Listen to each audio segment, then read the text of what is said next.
আসসালামালাইকুম। আজকে বানাইছি উড়ি আর হিদলুটকি দিয়া ভর্তা। অত মজার ভর্তা হইছে না তা কিতা আল্লাহ মালিক, আমি কিলান আপনারা বুঝাইতাম। তো যাই হোক, ভর্তা বানাইবার লাগে আমি একবারে ফটফটা বিচি উড়া উড়ি লইছি, কতটা লইয়া সুন্দর করে বাছিয়া দইয়া লই লইছি।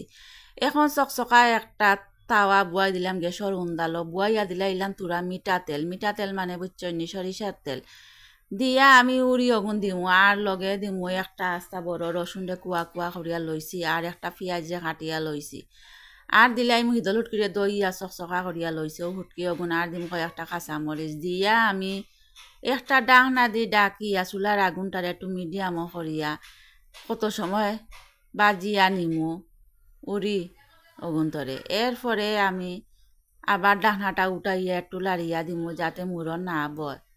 আবার ডাকনা দিয়ে ডাকিয়া একটু সময় জাল করিয়া নিমু। তো যাই হোক, আমার বাজা শেষ। এখন একটু ঠান্ডা করিয়া আমি লইলাম ফাটার উফরে, আর লগে দিলাম সামান্য একটু নুন।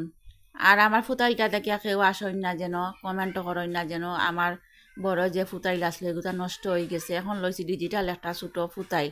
তো যাই হোক, টেকার খাম জেলান চলি যায়, তো লই লইছি ওটার লাগি লইয়া এখন ফিসি লাইমু। আর আগামীতে যদি আল্লাহর হুকুম হয় তো লইমু সুন্দর একটা পাতা ফুটাইল। তো এখন আমি লাগে গেলাম ফিসার খামো। তো ফিসতে আমার একটু কষ্ট হয়েছে, কারণ লাগে ফুটাইলটা ছোটো।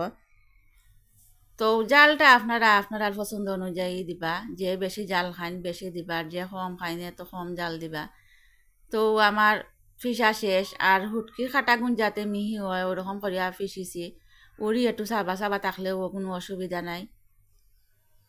তো যাই হোক, কষ্ট মষ্ট করিয়া তো আমি ফিসি লইলাম, আর ফিসা আমার শেষ। আর গরম ভাতর লগে এই ভর্তাটা যেন অসাধারণ লাগছে, খুবই মজার ভর্তা হইছে। আমি তো 2 প্লেট ভাত খাই লইছি, আরও 2 প্লেট খাইলাম মানে, কিন্তু মরার মুখত তো রুচি নাই।